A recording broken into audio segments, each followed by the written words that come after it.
Milujete stejně jako já vietnamskou bagetu banh mi? Dnes si uděláme jednu ultra rychlou, chuťově explodující verzi.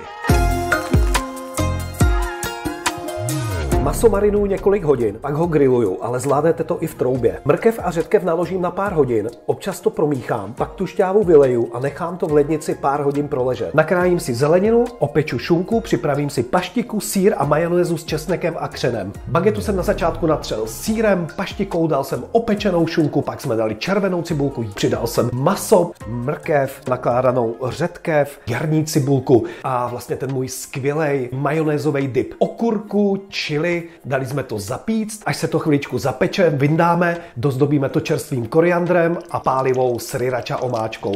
A jdeme to sníst. A teď už jenom dobrou chuť. Ty vole, to je žrádlo.